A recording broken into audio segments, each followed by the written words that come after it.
Welcome to KPIS నిరంతర సాధన ప్రోగ్రాంలో భాగంగా ఈరోజు ఇంకో ప్రశ్న గురించి డిస్కస్ చేసుకుందాం. సో క్వశ్చన్ ఏంటంటే లేటరల్ ఎంట్రీ అంటే ఏమిటి, ఈ స్కీమ్కి సంబంధించిన ప్రయోజనాలు మరియు సవాళ్ళ గురించి చర్చించండి అని అడిగారు. రైట్. సో మనం ఆన్సర్లో రాసేటప్పుడు ఏ అంశాలకి ఎక్కువ ప్రయారిటీ ఇవ్వాలంటే ఫస్ట్ లేటరల్ ఎంట్రీ అంటే ఏంటి, అదేవిధంగా దానికి సంబంధించినటువంటి ప్రయోజనాల గురించి చెప్పాలి, అదేవిధంగా అది అమలు చేసే క్రమంలో ఎదురయ్యే సవాళ్ళు, ఆ తర్వాత వే ఫార్వర్డ్ చెప్పాలి, అంటే ఈ సవాళ్ళను అధిగమించడానికి ఎటువంటి చర్యలు తీసుకోవాలి అనే అంశాల గురించి మనం సమాధానంలో రాయాల్సి ఉంటుంది. సో ఈ క్వశ్చన్ మేజర్గా ఎందుకు అడగాల్సి వచ్చిందంటే రీసెంట్గా ఈ లేటరల్ ఎంట్రీ అనేది వార్తల్లో చాలా ఎక్కువగా ఉంది. అదేవిధంగా ఇటీవలే మన కేంద్ర ప్రభుత్వం కూడా దీన్ని వెనక్కి తీసుకోవడం జరిగింది. సో ఈ విధంగా చూసుకుంటే ఈ లేటరల్ ఎంట్రీ అనేది చాలా ఇంపార్టెంట్ అని మనం అర్థం చేసుకోవచ్చు. ఇది మనకి గవర్నెన్స్ సబ్జెక్ట్లో భాగంగా వస్తుంది. సో ఫస్ట్ ఇంట్రొడక్షన్లో వాట్ ఈజ్ లేటరల్ ఎంట్రీ అని చెప్పచ్చు. సో లేటరల్ ఎంట్రీ అంటే ఏమిటి అని చెప్పాలి. So what is lateral entry? So ఎవరైతే ప్రభుత్వాల్లో కాకుండా ప్రభుత్వం వెలుపల సంబంధించినటువంటి ఎక్స్పర్టైజ్ ఉంటారో వాళ్ళని జాయింట్ సెక్రటరీ స్థాయిలో నియమించుకునే వ్యవస్థ ఏదైతే ఉంటుందో దాన్నే లేటరల్ ఎంట్రీగా మనం చెప్పుకోవచ్చు. సో ఇది గవర్నమెంట్లో బ్యూరోక్రసీ అనేది భాగంగా ఉంటుంది. అయితే కొన్ని అంశాల్లో subject expertise and specific expertise అనే వాళ్ళు ఉంటారు, అనుభవజ్ఞుడు. ఫర్ ఎగ్జాంపుల్ ఇది ఒక ప్రైవేట్ ఆర్గనైజేషన్ ఉంది, ఫర్ ఎగ్జాంపుల్ ఇన్ఫోసిస్ ఉంది. సో ఇందులో ఎక్స్పర్టైజ్ని జాయింట్ సెక్రటరీ స్థాయిలో నియమించుకునే వ్యవస్థనే మనం లేటరల్ ఎంట్రీగా చెప్పుకోవచ్చు. ఫర్ ఎగ్జాంపుల్ నందన్ నీలేకని గారిని ఈ విధంగానే ఎన్నుకోవడం జరిగింది. నందన్ నీలేకని గారు ఉదయ్కి చైర్మన్గా పనిచేశారు. Unique identification development authority of ఇండియాగా ఉన్న ఈ సంస్థకి చైర్మన్గా పనిచేశారు. అదేవిధంగా ఇంకా కొన్ని ఎగ్జాంపుల్స్ ఉన్నాయి. ఫర్ ఎగ్జాంపుల్ మన ప్రైమ్ మినిస్టర్ అయినటువంటి మన్మోహన్ సింగ్ గారు, ఈయన 1971లో ఎకనామిక్ అడ్వైజర్గా కూడా పనిచేశారు. అదేవిధంగా రఘురామ్ రాజన్ గారు ఆర్బీఐ గవర్నర్గా పనిచేశారు. అదేవిధంగా శామ్ పిట్రోడా. సో ఈ శామ్ పిట్రోడా గారు 1980స్లో భారతదేశంలో టెలికమ్యూనికేషన్ రంగం అంతా అభివృద్ధి చెందడానికి మేజర్ రీజన్ శామ్ పిట్రోడా గారు. సో ఆ టైంలో ఉన్నటువంటి రాజీవ్ గాంధీ గవర్నమెంట్ ఏదైతే ఉందో అప్పుడు ఈ శామ్ పిట్రోడా గారిని నియమించుకోవడం వల్ల టెలికమ్యూనికేషన్ పరంగా చాలా వరకు భారతదేశంలో అభివృద్ధి చెందింది. అదేవిధంగా బిమల్ జలాన్, ఈయన ఆర్బీఐ గవర్నర్గా పనిచేశారు. అదేవిధంగా ప్రభుత్వానికి ఎకనామిక్ అడ్వైజర్గా కూడా పనిచేశారు. బిమల్ జలాన్తో పాటునే మనకి ఫైనాన్స్ కమిషన్ చైర్మన్గా విజయ్ కేల్కర్ గారు కూడా పనిచేయడం జరిగింది. అదేవిధంగా మాంటెంగ్ సింగ్ హౌలువాలియా గారు కూడా ఈయన ప్రైవేట్ రంగంలో ఉంటూనే ప్లానింగ్ కమిషన్కి డిప్యూటీ చైర్మన్గా కూడా పనిచేశారు. సో ఈ విధంగా మేజర్గా మనం ఎందుకు వీళ్ళందరినీ ఎగ్జాంపుల్గా చెప్పాము అంటే లేటరల్ ఎంట్రీ ద్వారా ఎవరైతే నియామకం జరిగారో వీళ్ళు ఆయా శాఖల్లో చాలా సిద్ధహస్తులుగా ఉన్నారు. అందుకోసమనే వీళ్ళని అపాయింట్ చేయడం జరిగింది. అదేవిధంగా ఈ అపాయింట్మెంట్ చేయడం వల్ల చాలా రంగాల్లో వృద్ధి అనేది కూడా జరిగిందని మనం చెప్పుకోవచ్చు.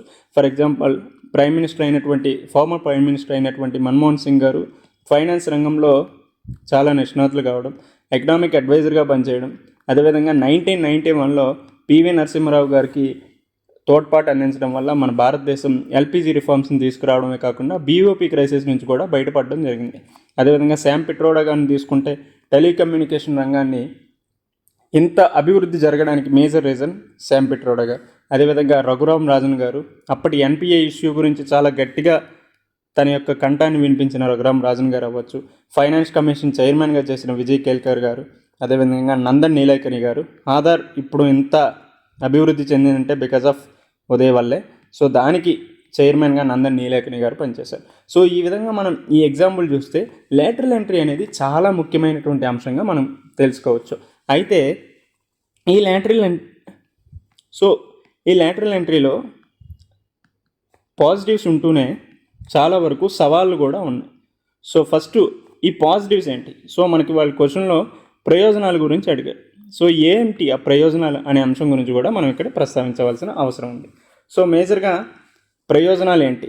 ఒకటి నైపుణ్యత, అదేవిధంగా అనుభవ. సో సబ్జెక్ట్ స్పెసిఫిక్గా దానికి సంబంధించినటువంటి స్కిల్స్ అవ్వచ్చు, లేదంటే ఎక్స్పీరియన్స్ అవ్వచ్చు, ఆయా రంగాల్లో ఉండటం వల్ల ఆయా రంగాల్లో ఏవైతే సమస్యలు ఉన్నాయో వాటికి పరిష్కార మార్గాలను సూచించే అనుభవజ్ఞత కేవలం అందులో ఎవరైతే నిష్ణాతులు ఉంటారో వాళ్ళు మాత్రమే చెప్పగలరు. ఎందుకంటే ప్రస్తుతం మారుతున్న అవసరాలకు ఖచ్చితంగా ప్రైవేట్ సెక్టర్లో ఎవరైతే ఎక్స్పర్టైజ్ ఉంటారో వాళ్ళ యొక్క సలహాలు సూచనలు ఖచ్చితంగా అవసరం. ఫర్ ఎగ్జాంపుల్ ప్రస్తుతం IR 4.0 అనేది చాలా ఎక్కువగా వృద్ధి చెందుతుంది. For example internet of things, లేకపోతే ఆర్టిఫిషియల్ ఇంటెలిజెన్స్, మిషన్ లెర్నింగ్ అవ్వచ్చు, ఓకే, డీప్ లెర్నింగ్ అవ్వచ్చు. అదేవిధంగా ఫైనాన్స్ పరంగా చూసుకున్నా, లేదంటే ఎన్విరాన్మెంట్ పరంగా చూసుకున్నా చాలా వరకు దేశంలో సమస్యలు ఎదురవుతున్నాయి. ఇలాంటి సమస్యలకు పరిష్కార మార్గం కావాలంటే ఖచ్చితంగా అనుభవజ్ఞులు ఉండాలి, అదేవిధంగా స్కిల్, దానికి సంబంధించినటువంటి నైపుణ్యత కూడా ఉండాలి. సో ఈ విధంగా లాటరల్ ఎంట్రీ ద్వారా ఈ సమస్యను మనం అధిగమించవచ్చు. అదేవిధంగా ఇన్నోవేషన్ పరంగా, అలానే రీఫార్మ్స్ పరంగా కూడా ఈ లాటరల్ ఎంట్రీ అనేది చాలా వరకు ఉపయోగపడుతుంది. For example innovation research reforms అనేది పాలసీ పరంగా చాలా వరకు సృజనాత్మకత అనేది తీసుకురావడం జరుగుతుంది. సో మెయిన్లీ ఇండస్ట్రీకి ఏవైతే సంబంధించినటువంటి అవసరాలు ఉన్నాయో దానికి అనుగుణంగా వాళ్ళు ఇన్నోవేషన్స్, అదేవిధంగా పాలసీలో రీఫార్మ్స్ తీసుకురావడం వల్ల అక్కడ గవర్నెన్స్ అనేది చాలా వరకు సుపరిపాలన వైపు వెళ్తుందని చెప్పవచ్చు. సో దీనివల్ల ఏమవుతుంది, సమర్థత అనేది పాలనలో పెరుగుతుంది, తద్వారా సుపరిపాలనను అందుకోవచ్చు. అదేవిధంగా ఇప్పుడు వరకు ఏవైతే ఖాళీలు ఉన్నాయో ఆ ఖాళీలని మనం భర్తీ చేయవచ్చు, filling the gap shortages. So ఇప్పటి వరకు చాలా వరకు IASకి సంబంధించినటువంటి దాదాపు భారతదేశంలో 1000కు పైగా ఖాళీలే ఉన్నాయి. సో ఈ ఖాళీలను భర్తీ చేసేదానికంటే ఈ విధంగా లాటరల్ ఎంట్రీల ద్వారా మనం ఈ గ్యాప్ షార్టేజెస్ ఏవైతే ఉన్నాయో దాన్ని ఫిల్ చేయొచ్చు, రైట్. అదేవిధంగా వర్క్ కల్చర్ ఏదైతే ఉందో దాంట్లో కూడా మార్పులు తీసుకురావచ్చు. సో పని సంస్కృతిలో మనం చాలా వరకు మార్పులు తీసుకురావచ్చు. సో ప్రజెంట్ ఏ విధంగా వర్క్ కల్చర్ ఉంది, సో మోస్ట్లీ బ్యూరోక్రసీ అనేది రెడ్ ట్యాపిజంతో చాలా వరకు సతమతమవుతుంది. రెడ్ ట్యాపిజం అంటే అతి జాప్యం, అదేవిధంగా అపెథెటిక్ యాటిట్యూడ్ అనేది మనం ప్రజెంట్ బ్యూరోక్రసీలో చూడొచ్చు. సో ఈ విధంగా వర్క్ కల్చర్లో మార్పులు తీసుకురావాలంటే అది ఖచ్చితంగా లాటరల్ ఎంట్రీ ద్వారా సాధ్యమవుతుంది. సో ఈ విధంగా వర్క్ కల్చర్లో మార్పు రావడం వల్ల ఆ సంస్థ యొక్క ఎఫిషియన్సీ అనేది, సామర్థ్యత అనేది పెరుగుతుంది. అదేవిధంగా వర్క్లో చాలా ఫ్లెక్సిబుల్ అప్రోచ్ అనేది కూడా ఉంటుంది. సో నార్మల్గా మన బ్యూరోక్రసీ ఎప్పుడు కూడా రిజిడ్గా ఉంటుంది. సో ఆ రిజిడిటీని తగ్గించి ఫ్లెక్సిబిలిటీని పెంచాలంటే అక్కడ లాటరల్ ఎంట్రీ అనేది ఖచ్చితంగా అవసరం. అదేవిధంగా ప్రస్తుత పరిపాలనలో భాగంగా అందరి యొక్క భాగస్వామ్యం అనేది చాలా వరకు అవసరం. ఎప్పుడైతే LPG రీఫార్మ్స్ వచ్చాయో ప్రైవేట్ సెక్టర్ కూడా బూస్ట్ అవ్వడం జరిగింది. ఆ తర్వాత అప్పుడు వరకు గవర్నమెంట్ రెగ్యులేటర్గా ఉండేది. ఆ తర్వాత నుంచి గవర్నమెంట్ కూడా ఫెసిలిటేటర్గా మారడం జరిగింది. ఈ ఫెసిలిటేటర్గా మారడం వల్ల ప్రైవేట్ సెక్టార్ యొక్క సమస్యలు ఏవైతే ఉన్నాయో వాటికి అనుగుణంగా ప్రభుత్వం నడుచుకోవాల్సి వచ్చింది. సో ఆ విధంగా minimum governance and maximum governance అందించడమే భాగంగా ప్రభుత్వం పరిపాలనలో భాగస్వామ్యాన్ని పెంచే విధంగా అడుగులు వేసింది. సో మన ప్రజాస్వామ్యంలో భాగస్వామ్యం అనేది చాలా వరకు అవసరం. ఎప్పుడైతే భాగస్వామ్యం ఉంటుందో అప్పుడే సుపరిపాలన సాధ్యమవుతుంది. ఎప్పుడైతే సుపరిపాలన ఉంటుందో అప్పుడు ప్రజాస్వామ్యం ఇంకా ముందుకెళ్తుంది. అదేవిధంగా పాలసీస్లో ఇండస్ట్రీ రిలేటెడ్ ఎక్స్పర్టైజ్ ఉండటం వల్ల మన యొక్క ఇండస్ట్రీ యొక్క గ్రోత్ అనేది కూడా పెరుగుతుంది. సో ఈ విధంగా చూసుకుంటే మనం లాటరల్ ఎంట్రీ వల్ల చాలా ఉపయోగాలు ఉన్నాయనేసి మనం అర్థం చేసుకోవచ్చు. అయితే ఇది అమలు చేసే క్రమంలో చాలా వరకు సవాళ్ళు ఉన్నాయి. సో ప్రస్తుతం ఎందుకు అపోజిషన్ పార్టీస్ ఇవన్నీ గోల్ చేస్తున్నాయంటే బికాజ్ ఆఫ్ ఈ ఛాలెంజెస్ ఏవైతే ఉన్నాయో దానివల్లనే అపోజిషన్ పార్టీస్ అన్నీ కూడా గోల్ చేస్తున్నాయి. సో ఏంటి ఆ ఛాలెంజెస్ ఏంటి? ఫస్ట్ ఆబ్జెక్టివిటీ, అదేవిధంగా న్యూట్రాలిటీ అనేది ఉండకపోవడం అనేది మేజర్ ఇష్యూగా చెప్తున్నారు. సో ప్రభుత్వం నిష్పక్షపాతంగా ఉండాలి. కానీ ఇటువంటి లేటరల్ ఎంట్రీల ద్వారా పక్షపాత ధోరణితో ఏవైనా అపాయింట్మెంట్స్ జరిగే అవకాశం ఉందనేసి ఈ అపోజిషన్ పార్టీస్ అన్నీ కూడా వాదిస్తున్నాయి. అదేవిధంగా ఎప్పుడైనా ఒక అపాయింట్మెంట్ జరిగేటప్పుడు ఖచ్చితంగా ప్రభుత్వాలు అవ్వచ్చు, సంస్థలు అవ్వచ్చు, న్యూట్రాలిటీని మెయింటైన్ చేయాలి, తటస్థతను మెయింటైన్ చేయాలి. ఆ తటస్థతను మెయింటైన్ చేయలేకపోవచ్చేమో అనేది కూడా ఒక ప్రధానమైనటువంటి సవాల్గా చెప్పవచ్చు. సో ఈ విధంగా ఉంటే కాన్ఫ్లిక్ట్ ఆఫ్ ఇంట్రెస్ట్ అనేది ఏర్పడుతుంది. అంటే పర్సనల్ లైఫ్ అవ్వచ్చు, పబ్లిక్ లైఫ్ మధ్య ఒక సంఘర్షణ ఏర్పడుతుంది. అదేవిధంగా పార్షియాలిటీ చూపించే ఆస్కారం కూడా ఉంది. అంటే పక్షపాత ధోరణితో వ్యవహరించే అవకాశం కూడా ఉన్నది. అదేవిధంగా ఫస్ట్ ఆబ్జెక్టివిటీ అండ్ న్యూట్రాలిటీ తర్వాత మనం ఇంకే అంశాలు చెప్పుకోవచ్చు. సో మేజర్గా మెరిట్ బేస్డ్ రిక్రూట్మెంట్ ఏదైతే ఉందో అది డైల్యూట్ అయ్యే అవకాశం ఉంది. అది ఏ విధంగా డైల్యూట్ అవుతుందంటే మేజర్గా ఈ type of merit based recruitment కాకుండా లేటరల్ ఎంట్రీల ద్వారా మోస్ట్లీ పార్షియాలిటీ అనేది ఉంటుంది. ఈ పార్షియాలిటీ ఉండటం వల్ల ఖచ్చితంగా అక్కడ ఫేవరెటిజం అనేది పెరుగుతుంది.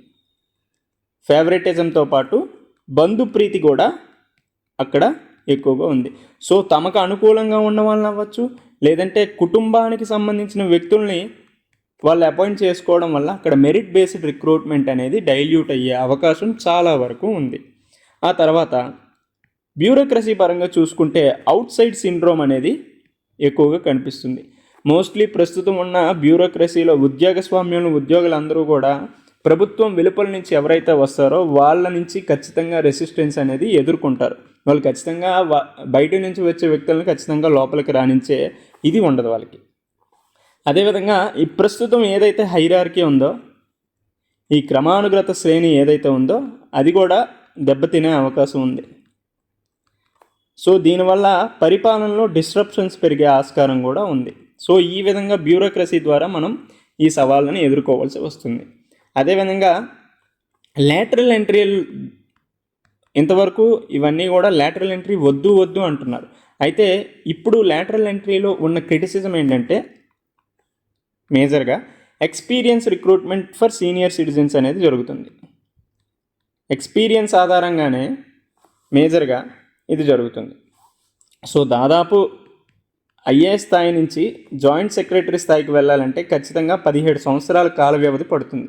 ఇఫ్ ఇన్ కేసు వీళ్ళు ఎంత కష్టపడి జాయింట్ సెక్రటరీ స్థాయికి వెళ్ళే ఇది ఉన్నప్పుడు సడన్గా లేటరల్ ఎంట్రీల ద్వారా నార్మల్గా గవర్నెన్స్లో ప్రవేశించి డైరెక్ట్గా జాయింట్ సెక్రటరీకి వెళ్తే ఈ బ్యూరోక్రసీ అయినటువంటి ఐఏఎస్లు ఏ విధంగా దాన్ని తీసుకుంటారు, రైట్? సో ఇది ఒక సవాలుగా కూడా మనం చెప్పుకోవచ్చు. అదేవిధంగా లేటరల్ ఎంట్రీ ద్వారా మ్యాక్సిమం షార్ట్ టెన్యూర్ అనేది ఇవ్వడం జరుగుతుంది. సో మెయిన్లీ మహా అయితే 3 సంవత్సరాల కాల వ్యవధికి మాత్రమే దీన్ని అందిస్తున్నారు. సో ఈ విధంగా 3 సంవత్సరాల కాల వ్యవధి ఇవ్వడం వల్ల ఏమవుతుంది, వాళ్ళకి గవర్నెన్స్లో విషయాలు జరుగుతున్నాయో పూర్తిగా తెలియదు. ఎందుకంటే గవర్నెన్స్ అనేది చాలా కాంప్లెక్స్తో కూడినటువంటి అంశం. సో ఈ విధంగా చూసుకుంటే ఈ 3 సంవత్సరాల కాల వ్యవధి అనేది ఎంతవరకు సమంజసం అనేది కూడా చూసుకోవాలి. సో ఈ విధంగా షార్ట్ టెన్యూర్ అనేది కూడా మేజర్ ఇష్యూ, ఎక్స్పీరియన్స్ ఆధారంగా తీసుకోవడం కూడా మేజర్ ఇష్యూగా చెప్పవచ్చు. సో ఈ విధంగా వీటికి క్రిటిసిజం అనేది ఎదురవుతుంది. సో సవాళ్ళుగా మనం చెప్పుకోవచ్చు. అయితే దీన్ని అధిగమించాల్సిన అవసరం అయితే ఖచ్చితంగా ఉంది. అధిగమించి దానికి ఏ విధమైనటువంటి సజెషన్స్ ఇవ్వాలి అనేది కూడా మనం చెప్పాలి. సో దానికి అభిలషణ అయ్యే మార్గాలు ఏమని చెప్పచ్చు. ఫస్ట్ ఏదైతే అపాయింట్మెంట్స్ జరుగుతున్నాయో ఆ అపాయింట్మెంట్స్లో ఖచ్చితంగా పారదర్శకత అనేది తీసుకురావాలి.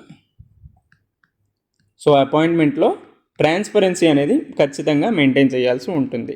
సో దీని ద్వారా మెరిట్ బేస్డ్ సెలక్షన్స్ అనేవి జరగాలి, రైట్? మెరిట్ బేస్డ్ సెలక్షన్ జరిగినప్పుడు ఖచ్చితంగా అందరూ ఇంట్రెస్ట్ చూపిస్తారు, పాలన కూడా సమర్థవంతంగా నడుస్తుందని చెప్పొచ్చు, రైట్? సో ఈ అపాయింట్మెంట్స్లో మేజర్గా ఎక్స్పర్టైజ్ని ఇది చేయాలి. అదేవిధంగా ఎక్స్పీరియన్స్తో పాటు వాళ్ళ యొక్క స్కిల్స్ని కూడా మనం గుర్తుపెట్టుకొని అపాయింట్మెంట్స్ అనేది జరపాలి. సో మేజర్గా దీనికి ఎగ్జాంపుల్గా అంటే యూకేలో ఏదైతే అమలు జరుగుతుందో అటువంటి వ్యవస్థను మనం తీసుకురావడం వల్ల ఈ లేటరల్ ఎంట్రీలో ఉత్తమమైనటువంటి లక్ష్యాలని సాధించవచ్చు. అదేవిధంగా లేటరల్ ఎంట్రీ ద్వారా ఎవరైతే అపాయింట్ అయ్యారో వాళ్ళకి ఇంటెన్సివ్ ట్రైనింగ్ అనేది కూడా కల్పించాలి. సో ఇంటెన్సివ్ ట్రైనింగ్ ఇచ్చినప్పుడే వాళ్ళకి గవర్నెన్స్ యొక్క సంబంధాలు, గవర్నెన్స్లో ఎటువంటి సమస్యలు లోపాలు ఉన్నాయో దానికి అనుగుణంగా ఏ విధంగా మేము ప్రవర్తించాలనే అంశాలన్నీ కూడా వాళ్ళకి అర్థమవుతుంది. అదేవిధంగా వాళ్ళ యొక్క ఎక్స్పెక్టేషన్స్, అదేవిధంగా వాళ్ళ యొక్క రోల్సు, రెస్పాన్సిబిలిటీసు ఇవన్నీ కూడా ఖచ్చితంగా వాళ్ళకి తెలిసేటట్టు కోడ్ ఆఫ్ కండక్ట్ అనేది ఉండాలి.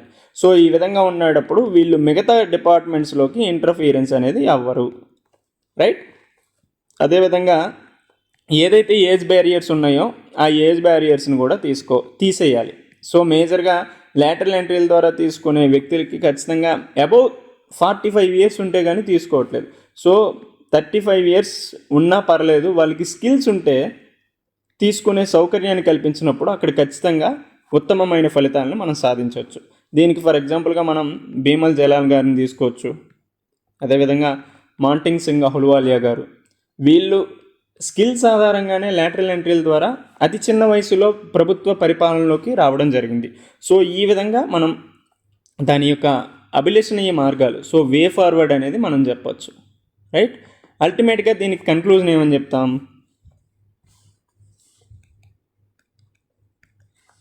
సో ఇంతవరకు ఏదైతే చెప్పామో అదంతా కూడా సమ్మరైజ్ చేసి చెప్పచ్చు. అలా కాని పక్షంలో ఇఫ్ ఇన్ కేస్ లాటరల్ ఎంట్రీలు తీసుకునేటప్పుడు ఖచ్చితంగా కేర్ఫుల్ కన్సిడరేషన్ అనేది ఉండాలి. Careful consideration in terms of what? ఒకటి క్రైటీరియాని చూసుకోవాలి, అదేవిధంగా వాళ్ళ యొక్క జాబ్ రోల్ ఏంటనేది చూసుకోవాలి, అదేవిధంగా వాళ్ళ యొక్క పర్సనాలిటీని ఆధారంగా కూడా మనం ఇది చేసుకోవాలి. ఇలా ఉన్నప్పుడే అక్కడ పాజిటివ్ చేంజ్ అనేది వస్తుంది. అదేవిధంగా ప్రస్తుతం ఉన్న ట్రెడిషనల్ సీనియారిటీ బేస్డ్ మోడల్ నుంచి కాంప్రహెన్సివ్ అడ్మినిస్ట్రేటివ్ ఇంప్రూవ్మెంట్స్ కోసం ఖచ్చితంగా లాటరల్ ఎంట్రీ అనేది పరిపాలనలో ఒక పెను మార్పు, పురోగతి వైపే వెళ్తుంది అనే అంశాన్ని బేస్ చేసుకొని మనం ఎండ్ చేయొచ్చు. సో ఈ విధంగా మనం కేర్ఫుల్ కన్సిడరేషన్ తీసుకొని ఉంటే ఈ లాటరల్ ఎంట్రీల ద్వారా ఉత్తమమైన ఫలితాలను అందుకోవచ్చు అని మనం చెప్పొచ్చు. సో ఈ విధంగా మనం లాటరల్ ఎంట్రీ గురించి ఇంట్రొడక్షన్ అనేది ఆన్సర్ అనేది ప్రజెంట్ చేయొచ్చు. సో ఇంతవరకు ఏం చెప్పుకున్నామో అది జస్ట్ గ్లాన్స్లో చెప్తా వినండి. So if in case lateral entry అంటే ఏమిటి, ఈ స్కీమ్కి సంబంధించిన ప్రయోజనాలు, అదేవిధంగా సవాళ్ళను చర్చించండి అని అడిగారు. సో అలాంటప్పుడు లాటరల్ ఎంట్రీ, దాని ప్రయోజనాలు, సవాళ్ళు, వే ఫార్వర్డ్ గురించి మనం దీంట్లో మేజర్గా డిస్కస్ చేస్తాం. సో ఇక్కడ లాటరల్ ఎంట్రీ అంటే ఏమిటి? సో దానికి ఎగ్జాంపుల్గా నందన్ నీలేకని గారు ఉదయ్కి చైర్మన్గా పనిచేయడం, అదేవిధంగా మన్మోహన్ సింగ్ గారు 1971లో ఎకనామిక్ అడ్వైజర్గా పనిచేయడం, రఘురామ్ రాజన్ గారు ఆర్బీఐకి గవర్నర్గా పనిచేయడం, అదేవిధంగా శామ్ పిట్రోడా గారు 1980స్లో వచ్చిన టెలికమ్యూనికేషన్ రంగంలో విప్లవాత్మకమైన మార్పులు తీసుకురావడం, అదేవిధంగా భీమల్ జలాల్ గారు ఆర్బీఐకి గవర్నర్గా చేస్తూనే ఎకనామిక్ అడ్వైజర్గా కూడా పనిచేయడం జరిగింది. అదేవిధంగా విజయ్ కేల్కర్ గారు ప్రైవేట్ రంగంలో ఫైనాన్స్ సెక్టర్లో చాలా ఉత్తమమైన ఫలితాలు సాధించి ఆ తర్వాత ఫైనాన్షియల్ కమిషన్కే చైర్మన్గా ఉండడం, అదేవిధంగా మాంటింగ్ సింగ్ అహులువాలియా గారు ప్లానింగ్ కమిషన్కి డిప్యూటీ చైర్మన్గా వ్యవహరించడం. సో ఈ విధంగా మనం ఎగ్జాంపుల్స్ చెప్పుకుంటూ సో లాటరల్ ఎంట్రీల ద్వారా కలిగే ప్రయోజనాలు, మెరిట్స్ ఏంటి అనే అంశం గురించి కూడా చెప్పుకోవచ్చు. సో ఆ మెరిట్స్ ఏంటి? స్కిల్స్, అదేవిధంగా ఎక్స్పీరియన్స్ అనేది ఉంటుంది, అదేవిధంగా ఇన్నోవేషన్ అండ్ రిఫార్మ్స్లో గవర్నెన్స్లో వస్తుందని చెప్పొచ్చు, అదేవిధంగా ప్రస్తుతం ఏవైతే గ్యాప్ షార్టేజెస్ ఉన్నాయో వాటన్నిటిని కూడా ఫిల్ చేసే సౌకర్యం దీని ద్వారా కలుగుతుంది, అదేవిధంగా ప్రస్తుతం ఉన్న వర్క్ కల్చర్లో కూడా మార్పులు సాధించవచ్చు, అదేవిధంగా పరిపాలనలో పార్టిసిపేషన్ అనేది కూడా పెంచవచ్చు. సో ఈ విధంగా లాటరల్ ఎంట్రీ ద్వారా మెరిట్స్ అనేవి చెప్పొచ్చు. అయితే దీన్ని అమలు చేసే కార్యక్రమంలో భాగంగా కొన్ని సవాళ్ళు కూడా ఎదురవుతున్నాయి, వాటిని గురించి కూడా చెప్పాలి. సో మేజర్గా ఆబ్జెక్టివిటీ అండ్ న్యూట్రాలిటీ అనేది దెబ్బతింటుంది. సో దీనివల్ల conflict of interest and personal partiality అనేది ఎక్కువగా ఉంటుంది. సో దీన్ని బేస్ చేసుకుంటే ఇది కొన్ని సవాళ్ళను ఎదుర్కొంటుందని చెప్పొచ్చు. అదేవిధంగా మెరిట్ బేస్డ్ రిక్రూట్మెంట్ కూడా డైల్యూట్ అయ్యే ప్రమాదం ఉంది. దానివల్ల ఫేవరెటిజం, బంధుప్రీతి అనేది పెరుగుతుంది. అదేవిధంగా ప్రస్తుత బ్యూరోక్రసీ ఏదైతే ఉందో వాళ్ళకి అవుట్ సైడ్ సిండ్రోమ్ అనేది ఉంది. సో మేజర్లీ హైరార్కీ ఇప్పుడు ఏదైతే ఉందో అది దెబ్బతినే అవకాశం ఉంది. దానివల్ల పరిపాలన డిస్రప్షన్ అయ్యే ఆస్కారం కూడా ఉంది, రైట్. అదేవిధంగా ప్రస్తుతం ఉన్న ఎక్స్పీరియన్స్ బేస్డ్గానే లాటరల్ ఎంట్రీలు తీసుకోవడం అంతవరకు సమంజసమైన అంశం కాదనేది కూడా గుర్తుపెట్టుకోవాలి. అదేవిధంగా వాళ్ళకి ఇప్పుడు ఏదైతే షార్ట్ టెన్యూర్ 3 years ఉన్నదో దానికి అంత తక్కువ కాలంలో వాళ్ళు ప్రభుత్వ పరిపాలన అర్థం చేసుకోవడం అంత ఈజీ కాదు. సో ఎందుకంటే గవర్నెన్స్ అనేది చాలా కాంప్లెక్స్ సబ్జెక్ట్ కాబట్టి మినిమం దీని టెన్యూర్ అయినా పెంచే విధంగా ఉండాలి అని చెప్పొచ్చు. సో ఈ విధంగా చెప్తున్నాయి. సవాళ్ళకి సంబంధించినటువంటి అభిలషణీయ మార్గాలు. సో ఏ ఇనిషియేటివ్స్ తీసుకురావడం వల్ల ఈ లాటరల్ ఎంట్రీలో మనం ఆ లోపాలు ఏవైతే ఉన్నాయో వాటిని సాల్వ్ చేయొచ్చు. ఫస్ట్, అపాయింట్మెంట్స్లో ట్రాన్స్పరెన్సీని మెయింటైన్ చేయాలి. అదేవిధంగా మెరిట్ బేస్డ్ రిక్రూట్మెంట్ జరిగేటట్టు చూడాలి. సో ఈ అపాయింట్మెంట్స్లో ఎక్స్పర్టైజు, ఎక్స్పీరియన్సు, స్కిల్స్ ఆధారంగానే జరగాలి. సో ఫర్ ఎగ్జాంపుల్ యూకే ఏ విధంగా చేసిందో ఆ విధంగా లాటరల్ ఎంట్రీ స్కీమ్ అనేది ఇండియాలో ఇంప్లిమెంట్ చేయాలి. అదేవిధంగా లాటరల్ ఎంట్రీ ద్వారా ఎవరైతే జాయిన్ అయ్యారో వాళ్ళకి ఇంటెన్సివ్ ట్రైనింగ్ ప్రోగ్రామ్స్ అనేవి కూడా కండక్ట్ చేయాలి. అదేవిధంగా వాళ్ళకి సంబంధించినటువంటి రోల్స్, రెస్పాన్సిబిలిటీస్, డ్యూటీస్, ఎక్స్పెక్టేషన్స్ ఇవన్నీ కూడా కోడ్ ఆఫ్ కండక్ట్ రూపంలో ఉండాలి. సో ఈ విధంగా ఉంటే మిగతా డిపార్ట్మెంట్స్లోకి వాళ్ళ యొక్క ఇంటర్ఫీరెన్స్ అనేది తక్కువ ఉంటుంది. అదేవిధంగా ఏజ్ బ్యారియర్స్ని తగ్గించాలి. సో ఈ విధంగా ఇచ్చేస్తూనే కంక్లూజన్ కూడా మనం ఏం చేయొచ్చు. సో ఏం కంక్లూడ్ చేస్తాం, లాటరల్ ఎంట్రీ తీసుకునేటప్పుడు చాలా కేర్ఫుల్ కన్సిడరేషన్ ఉండాలి. క్రైటీరియా అవ్వచ్చు, రోల్ అవ్వచ్చు, వాళ్ళ పర్సనాలిటీని బేస్ చేసుకుంటే అది పాజిటివ్ చేంజ్ వస్తుంది. సో ఈ విధంగా ట్రెడిషనల్ బేస్డ్ అప్రోచ్ నుంచి కాంప్రహెన్సివ్ అడ్మినిస్ట్రేటివ్ ఇంప్రూవ్మెంట్స్ జరగడానికి లాటరల్ ఎంట్రీ సాధ్యపడుతుందని చెప్పచ్చు. సో ఈ విధంగా మనం లాటరల్ ఎంట్రీని చెప్పుకోవచ్చు. సో ఈ రోజుకి ఇది వీడియో. మళ్ళీ నెక్స్ట్ వీడియోలో ఇంకో టాపిక్తో కలుద్దాం. Until then bye.